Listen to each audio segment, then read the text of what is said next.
Alright, mega love shout out mga kakabsat. Naku po, 11, 9:55. Naku, mukhang mag-uumpisa na to. Pero punta muna natin to si anong klase? Desperado na ang move, desperate moves.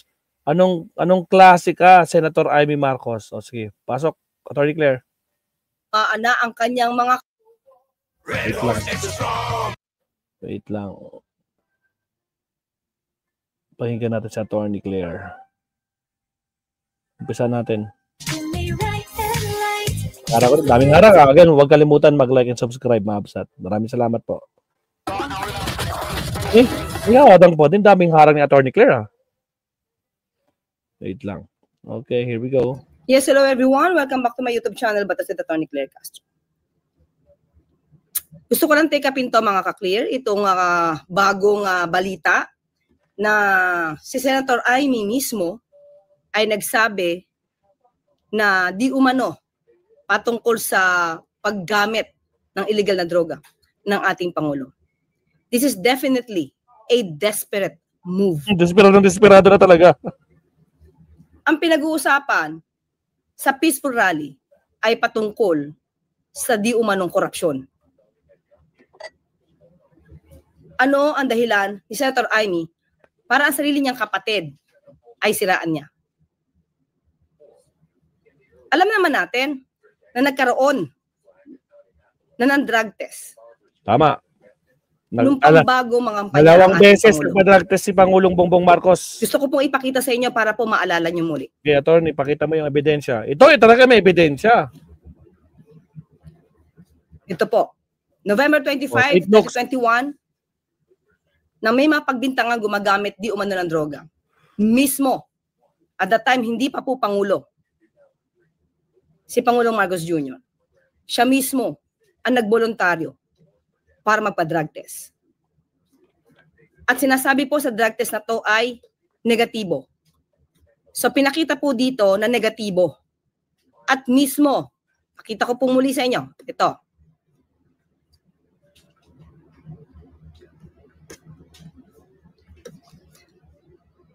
May 13, 2024, Bongbong Marcos tested negative for cocaine in 2021. Drug analyst. Tested negative for cocaine.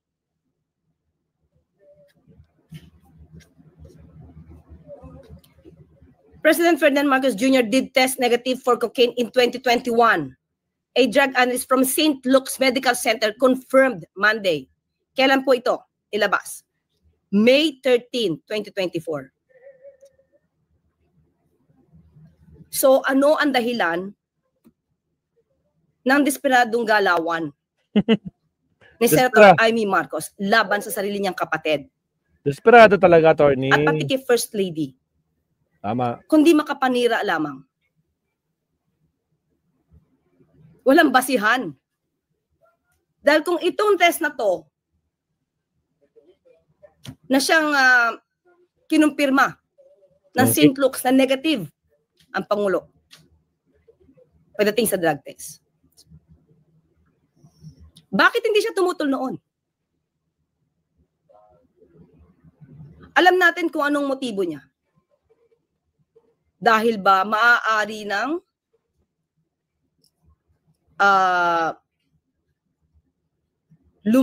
lumarga ang pag-iimbestiga tungkol sa korupsyon at maaaring tamaan na ang kanyang mga kaalyado. Tama. Mga kaalyado sa Senado? Tama. Makukulong na nga, Attorney. Natutuwa na yung kapatid niya mismo, ang Pangulong Marcos Jr., ang nag-umpisa para imbestigahan ang mga maaanomalyang flood control projects na to. Ang Pangulo ang gustong maglinis ng kalat noong nakaraan. Bakit siya masyadong concerned ngayon about di umanong paggamit ng drug test? Samantala, ang dating Pangulong Duterte umamin nagmamarihuana at nagfentanyl. Boy fentanyl. Hindi na kinall out. Pati yung pagnanakaw ni dating Pangulong Duterte, wala siyang pagtutol. Ngayon, ang Pangulo mismo gustong luminis ang bansang ito, bakit nagiging hadlang si Senator Amy Marcos? Anong gusto mong patunayan sa mga sinabi mong ganyan? Matagal ng issue to at napatunayan na to na hindi totoo ang bintang na yan. Ginawa nyo yan para siraan lang ang Pangulong Marcos Jr. Tama. Nagpagawa pa kayo ng AI-generated na video. Tama. Pero nung hindi umubra at napatunayang peke, lahat na lang ng pagbibintang para masira ang Pangulo, ginawa nyo. Pero lahat yan, peke. Lahat yan, fake news. Tama. Fake news lahat. So, Senator Amy, sana naman, maging makabayan ka. Wala na. Tumulong ka po. Panati ko na din. Sa pagpapaimbestigang ginagawa ng sarili niyong Attorney, panati ko na din. Panati ko ni Digong. kapatid. Tuligsain na lahat ang mga korap. Huwag niyo pong kampihan. Huwag niyong itago. Hayaan natin magtrabaho ang Pangulong Marcos Jr. para masawata lahat itong korupsyon na to.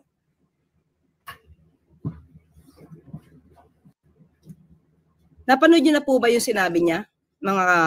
Pinanood na namin, attorney, kalahati lang. Ito po, papakita ko po sa inyo. I-share ko po at isahin natin kung gaano siya kadesperada. Sige, attorney, go. Batid ko na nagdadrag siya. Diba? Batid mo? Samantalang nandiyan ang test ng St. Luke, sinabing hindi. So muli mga ka-clear, alam nyo yan. So alam natin to. Nakita natin. Medical certificate. Hospital na nagpatunay na lahat ng binibintang na yan ay walang katotohanan. Muli, alam na natin kung saan gumagawi ang isang Senator Amy Marcos. Sa Duterte talaga, attorney. Umpisa pa lang mga ka-clear. Umpisa pa lang nung January 2024. Yung first maisog rally, kasama niya ang Vice Presidente. Tama doon, si Sara. Tumatawa sila. Paano pastusin ng dating Pangulong Duterte ang Pangulo natin? Tumawa pa siya. Exactly. Hindi siya tumutol. Wala siyang naramdaman na hinanakit para sa kapatid niya. Na yung integridad at pagkatao ay niyuyurakan. Harap-harapan.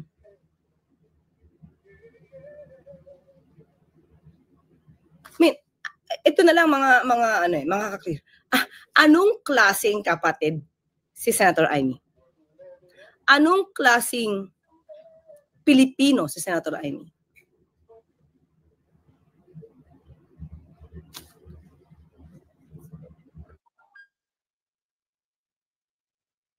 Oh, nangyari. Kung totoong makapilipino ka at totoong makabayan ka, Senator Amy, tumulong ka sa pag-iimbestiga. Dapat na ma-pinpoint, dapat maituro kung sino talaga ang sangkot sa korupsyon. Huwag mong sirain ang kapatid mo. Hindi ito ang issue ngayon. Matagal ng issue to, pero since wala kayong makita sa Pangulo na anumang issue ng korupsyon, kung saan-saan nyo dinadala ang issue. Nakakahiya, Senator Amy. Nakakahiya. Oh. Okay, hanggang dyan na muna po tayo at mamaya po ibabalikan natin ito. Actually, naka-live si attorney ulit. Kita po tayong muli. Salamat. Salamat, attorney. Diretso na natin to. Naka-live si attorney. Live na live.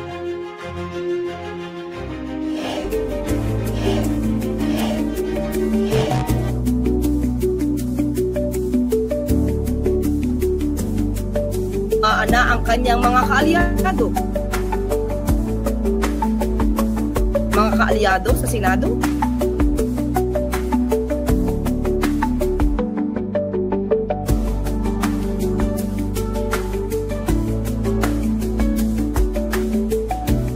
Sige mga clear, pakinggan natin to. Ayan na. Alright, mga absat. Ito na tayo. Continuation tayo kay Attorney Claire.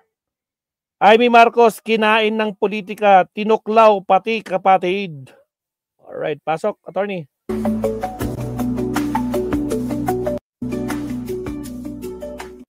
Habulin natin si attorney, ha? Hello everyone, welcome back to my YouTube channel, Batas with Attorney Clea Castro. Today is November 17, 2025. At, okay mga ka-clear, medyo may silang ating na-take up kanina, pero ngayon medyo hahaba natin ngayon. At medyo, cool. Relax. Let Reyes, hello. Edgardo Dungon, Susan Larzon Santos. Tatay Ray, Maria Nanale, may nakita kong video totoo, ba naging, Maria Nanale, wala akong info dito. Wala to sa radar natin, ganun ba? Magjowa daw si Amy at si Duterte, hindi naman, I cannot, confirm nor deny, ha? Milan, hello, si Naida Here, Ellen, Larde. Pause. Diba? Ang tagal-tagal ng issue to, diba, kung sa kasabihan bata pa si Isabel, panahon pa ng hapon, itong issue na to, at natuldo ka na to, pero hindi nyo pa rin kayo tumitigil, AI-generated video na fake. Mga kaklir. Desperado, ito mga kaklira. Ang Pangulong Marcos Jr., kapatid mo, Senator Amy, ginawa ng fake video ng mga kaalyado mo sa maisog. Natatandaan nyo ba yun? Di ba? Tingnan na. Okay, pakita ko lang to. Go. Konting history. Meron tayong konteksto dito. Okay? Wait, sandali. Samayan. Ito, ano to unang-una sa maisog. Hindi pa. Maisog din to. Ito ha. Sige, share ko. Okay. Ay. Share ko. Sana. Wait na wala. Ayun. Okay? For a fake video. According to our analysis sa fake video, mapapansin niyo that the lighting is not consistent. And parang nandito maliwanag, the rest is madilim. Para naman kay Defense Secretary Gibo Chodoro, parte ng destabilization plot ang malisyosong video. Obvious po na ito ay gawa-gawaan lamang. Ngayon, maliwanag na po sa akin, mga kababayan, na meron po talagang matinding plano na i-destabilize po ang ating gobyerno. Posibleng sinadya raw na sa Amerika ilabas ang video para hindi sila makasuhan dito sa... Harry Roque, kaibigan mo, Senator Amy, kaibigan mo to. Nilalait ang sarili mong kapatid. Pero tahimik ka. Alam mo, sinabi ng fake ito.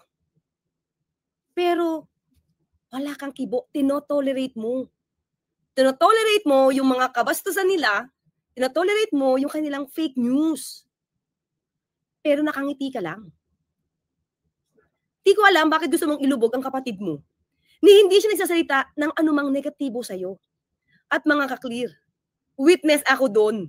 Kasi tuwing meron akong sasabihin kay Pangulo na issue nito at kakausapin ko siya kung ano ang kanyang comment, nagtataas balikat lang siya. The usual yung makikita na ganon. Hindi siya magbabanggit ng anumang negatibo laban sa'yo. Ako lang yung nagsasalita ngayon . Bakit? Ano bang mandato ko, mga ka-clear?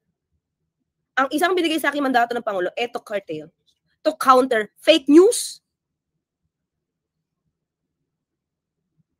Diba? Yan, yung fake news na yan. Yung fake news na yan. Fake video. Na binanggit din ito ng Vice Presidente itong fake video na to. Pinahinto mo? Mga clear, January 2024, yung first maisog na ginawa sa Davao. Nandun siya kung paano laitin ng dating Pangulong Duterte yung kapatid niya. Buti pa yung ibang tao na hindi ka mag-anak ni PBBM, minamahal siya. Nirerespeto siya. Pinagtatanggol siya. Ikaw, kapatid ka. Kapatid ka nga ba? Kapatid nga ba, attorney? Kahit alam natin na lumaki siyang Marcos. Pero iisipin mo tuloy. Hindi ka kadugo.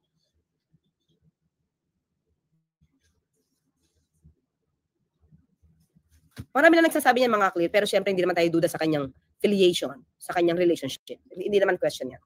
Yung ugali lang. Na sarili mong kapatid, tinutuklaw mo. Ano to? Dahil sa politika? Dahil miyembro ka ng team itim? Kung anak ko yung si Amy, sasabunutan ko at itatakwil ko pa. Sabi ni Solidad Solomon, kapatid mo, gaganyanin mo, ano ba nagawa sa iyo? O nagsiselos ka sa kapatid mo dahil mas mahal siya ng nanay mo? Isa pagmamahal, mga kaklir, hindi ko naman alam. Kasi syempre, kung anak, lahat naman sila anak, pantay-pantay lang yan. Hindi ko masasabi kung sino mas mahal o sino favorite. Wala akong masasabing gano'n. Pero the mere fact na kapatid mo yan, alam mo, sa totoo lang, yung mga taong hindi ka mag-anak ni Pangulo Marcos, nang gigigil sa'yo. Nakakagigil ka. Diba? Ang sarap mong, tinatawanan ka lang ng iba, pero nakakagigil kasi yung ugali mo. Hindi kasi ganyan ng mga Pilipino eh. Diba? Ang tunay na Pilipino, hindi naman ganyan. Ka-BASTOS. Diba? Imagine mo itong mga kaaliado niya, ito yung kinakampihan niya, iniiyakan niya pa si dating Pangulong Duterte nung na-deliver or na-surrender sa ICC.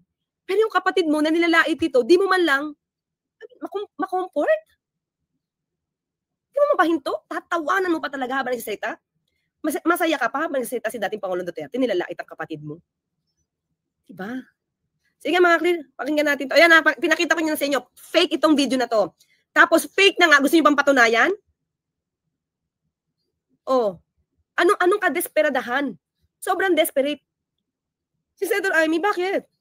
Anong meron? Anong ganap? Diba? Kung tunay mo mahal kapatid mo at nagkasala sa iyo, punta ka sa bahay niya, doon mo parusahan, hindi sa publiko. Baka di sila magkapatid. Di naman tanis. Hindi sa akin, mga kaklir. Ako nga, hindi ako kamag-anak ni PBBM. Pero, mga kaklir, alam ko, teka natin ako itong take na to. Tinake up ko to eh. So this is, itong fake video na to, 1 year na to. Wala pa akong 1 year sa palasyo. Tingnan natin yung date. This is July 22, 2024. Mga kaklir, wala pa ako sa palasyo niyan. Pero tinake up ko na to at pinagtanggol ko si Pangulong Marcos Jr. because ipinakitang fake. Ako na hindi ko kamag-anak. Ako na hindi ako taga-palasyo at that time. Na kaya ko ipagtanggol si PBBM. Diba? Lalo na nung nag-meltdown si Sara Duterte. Wala pa ako sa palasyo nun, pero pinagtatanggol kong Pangulo. Na ikaw, sarili mong kapatid, hindi mo makayang gawin? Ha, diba? Anong klase kang kapatid? Nakakahiya yan. Nakakahiya. Tama. Sagad-sagad na nakakahiya. Sagad sa buto. Diba? Ano rin nga natin mga kaklir? Grabe. Again guys, pati sa mga si bagong First pasok. Lady, may titikapin tayo dito, pero syempre ano lang. Mabsat sa mga bagong pasok dyan, huwag kalimutan mag-like and subscribe. Baka naman, shoutout sa ating almost 366 likers. Ay, 366 viewers. Baka naman. Like po tayo. Shoutout Kapsat Bakoy. Base lang sa news Pangalan. Batid ko na nagda-drug siya.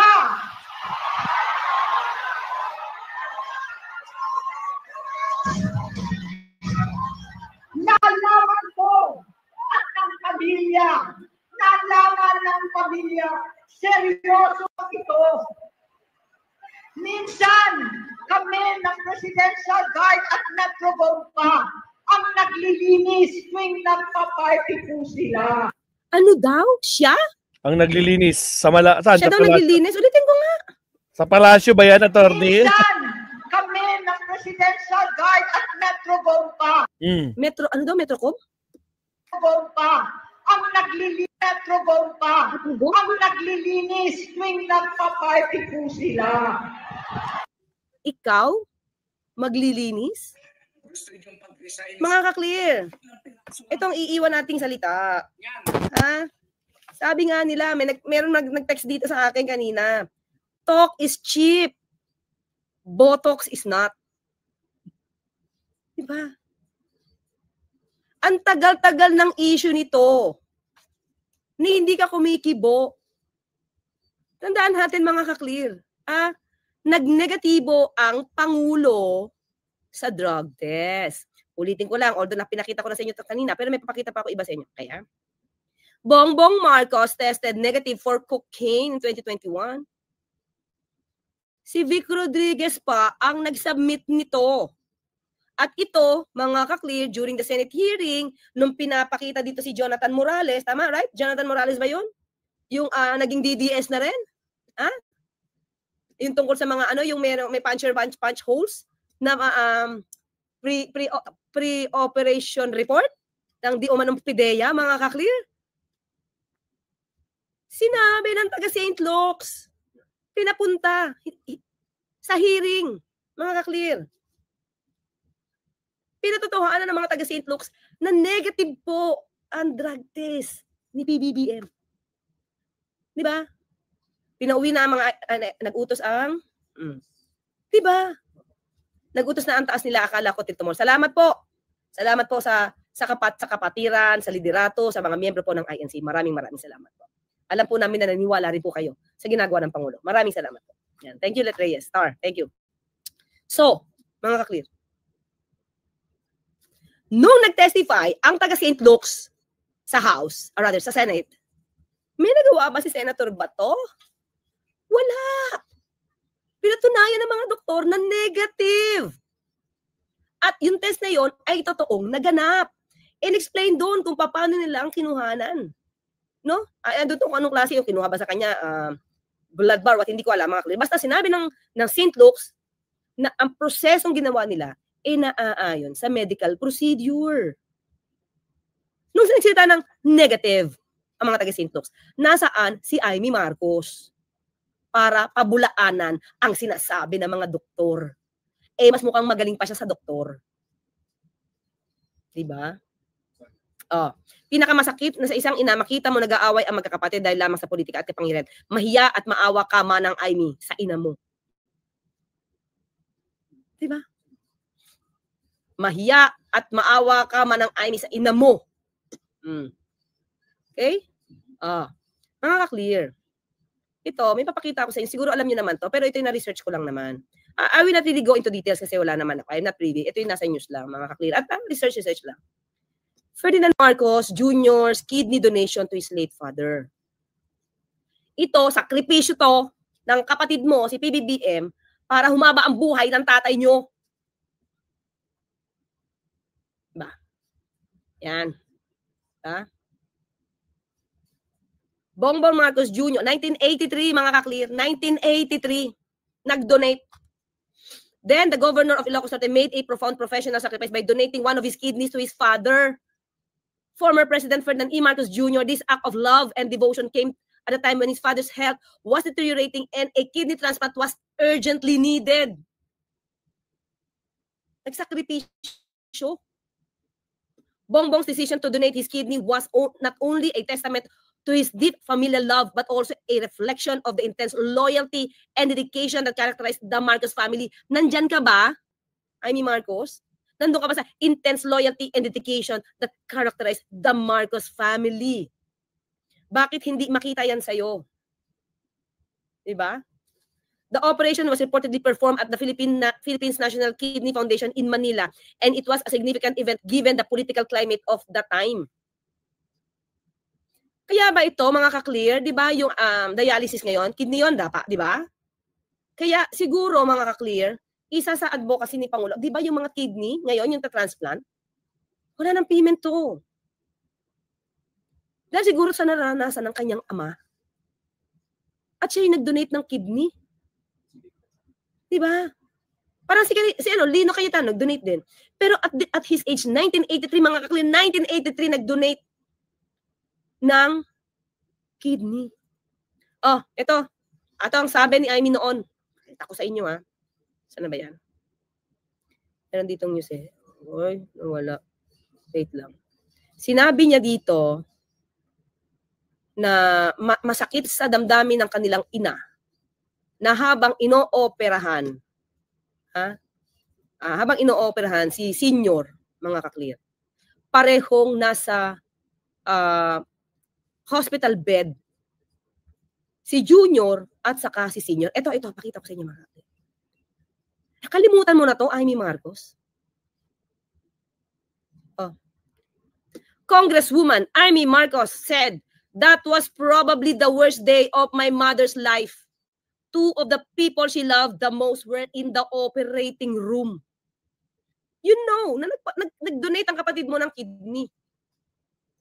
So definitely, na nag-donate yan ng kidney, mga ka-clear, 1983. Definitely hindi ito gumagamit, di ba? Bakit? Parang hindi naman basta-basta makakapag-donate pag ikaw ay cocaine user. Dapat healthy ka, di ba? So sabi ni PBBM, Bongbong, in a TV interview said, yes, in 1983, he needed a kidney and I was a good match. Yan, no? Ferdinand Bongbong Marcos Ilocos Norte Governor has admitted having donated one of his kidneys to his father, former, bakit naman may former? Okay, babasahin ko na rin, nandiyan dyan eh. Former dictator Ferdinand Marcos in 1983. Diba? Donated one of his kidneys. So ano bang requirement? Sino mga doktor dito? Paki naman guide kami. Diba? Dapat pag nagdo-donate ka ng iyong mga organs, dapat healthy ka. Especially kidney. Oh. Ang tanong, mga ka-clear, diba? Kapag ka ba ikaw ay ito, may papakita na ako sa AI generated naman to. AI to. Tinanong ko lang, hindi ako doktor eh. A person who currently uses cocaine is generally not eligible to be a living kidney donor. So definitely, lumalabas 1983, hindi. Kasi nakapag-donate siya eh. Diba? Oh, now, after, diba? After, makakapag ano ka pa ba? Makakapag-drugs ka pa ba? Inanap ko rin to eh. Kung ikaw ay wala ka ng isa lalaki mo, kita?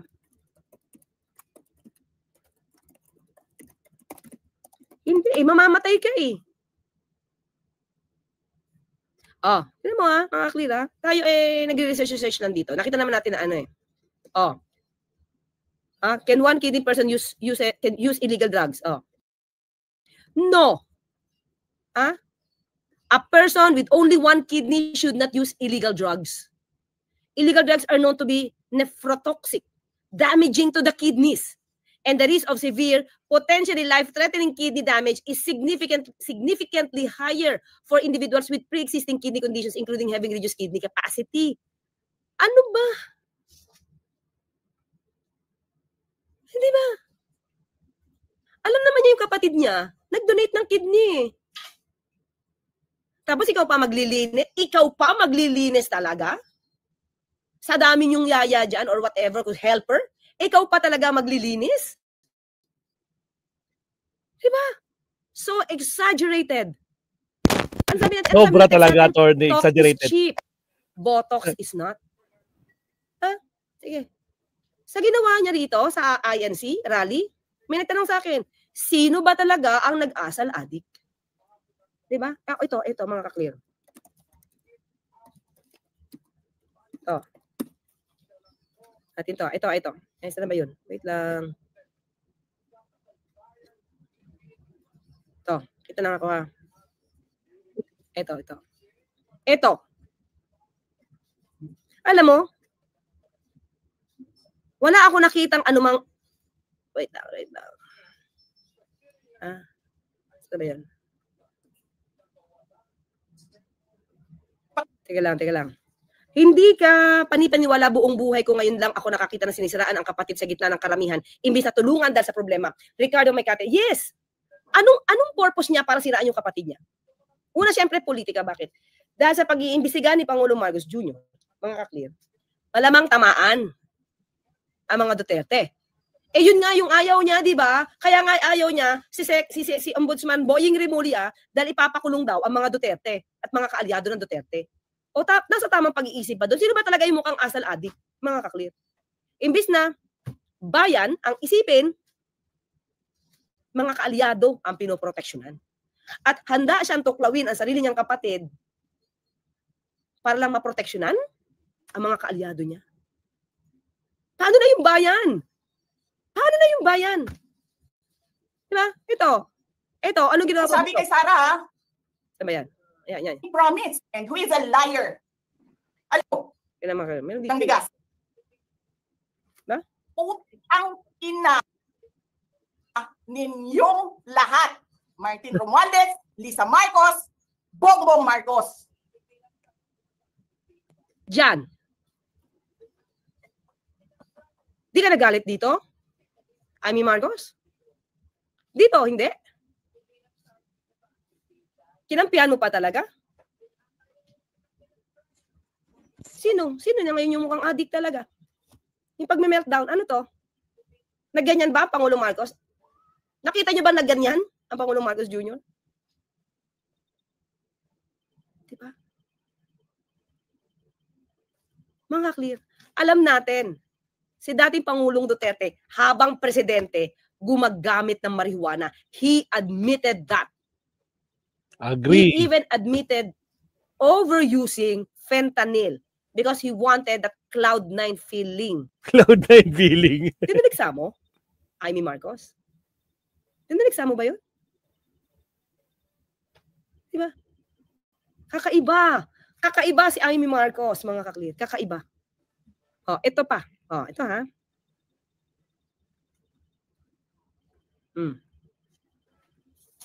Ito, matapos na arestuhin. Oo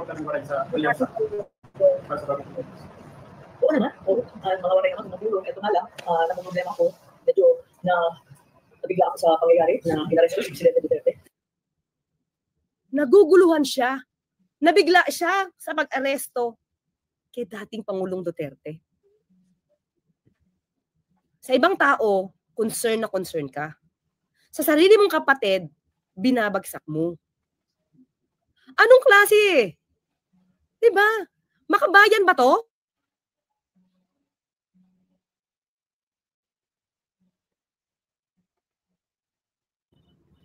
Makabayan ba to? Tingnan nyo. Sa lahat ng salita niya, pati sa hearing niya, naisip niya ba yung biktima ng killer? Bakit yung sabihin killer si dating Pangulong Duterte? He admitted it. Many times. Not once, not twice. Several times. Ano protectionan mo? Killer. Diba? Ito pa. Oh, ulitin ko ha. Si dating Pangulong Duterte magnanakaw. Sabi niya, diba? Inamin niya rin yun. Again, he admitted it that he's corrupt at nagnakaw siya ng malaki sa bayan. Pero ubus na. Still, you have been protecting him. Confidential funds. Issue ng confidential funds. Pinoprotektahan mo rin. Ang issue ngayon, mga kaklear, ay anomalya sa flood control projects. Sino tatamaan? Hindi ko sinasabing guilty sila ha, pero tinatamaan. Joel Villanueva. Na-close mo? Na nagpaturo, ikaw pa yung nagpaturo kung paano yung papahintuin magsalita si Senator Riza Ontiveros? Sino pa?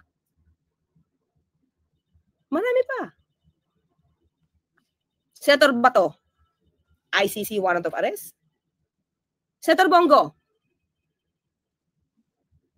51 billion sa Davao City.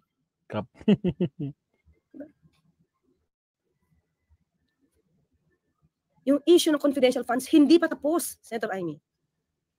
Pero dahil sinagawa mong yan, gusto mo mawala ang Pangulo sa pwesto. It's clear. Very clear. Gusto mo siya mawala para itong mga kaalyado mo makaligtas? Question mark. Tanong lang naman yon. Ha? Kasi wala tayong nakikitang effort sa ngayon para mapanagot ang dapat na mapanagot. Hindi pa nag-start ang impeachment, dismiss na agad sa mata ni Senator Amy Marcos. Well, Yung kapatid mo na nagtatrabaho, nagpapaimbestiga, kahit masagasaan na siya, kahit masagasaan ang administrasyon niya, kahit masagasaan ang pangalan niya, at alam natin na talaga sasagasaan ang Pangulo Marcos dito.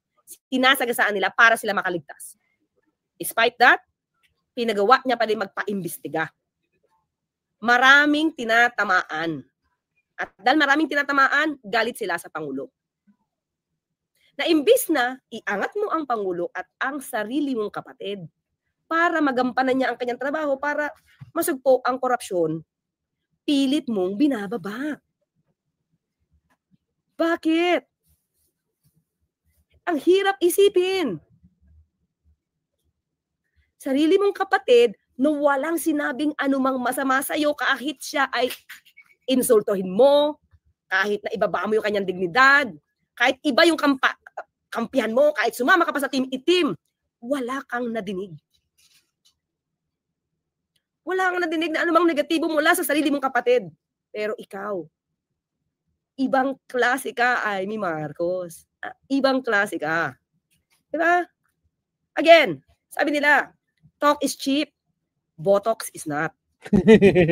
Di po sa akin galing yan ha. Ino-quote ko lang po yung ano natin. Ka-clear natin. So wag magagalit. Kasi mas matindi naman yung binitawan mong pagbibintang sa Pangulo. Ito chill-chill lang pag niloloko ka ng ganito. Diba? Rolly Soriano? Diba? So, di ko alam kung nasaan yung konsensya. Nawawala. Dahil sa politika. Talagang lunod na lunod sa issue ng politika. Yun lang, mga kakli. Yan pa po tayo susunod Kaya lang, pagpapasalamat muna ako. Ugali ni Amy. Salamat, attorney. Grabe talaga ng mga kabsat. Nakapaw ng Amy. Desperadong na talaga, oo. Ongoing. Ay, may round. Anong round na to? Tingnan natin. May round to sa attorney Claire. Tika lang senior ni Sir Gonzaki. Silipin natin. So, wala na mabsat. Talagang desperado na. Last na ito. Last chance. VP Sara na ang linis ng didiri sa mga kasakiman. May halo pa. Nagista ko sa itsura ni Sara. Alright. Sige, next topic tayo, mabsat. Again, maraming salamat, attorney Claire. Thank you very much. Okay, subtopic tayo.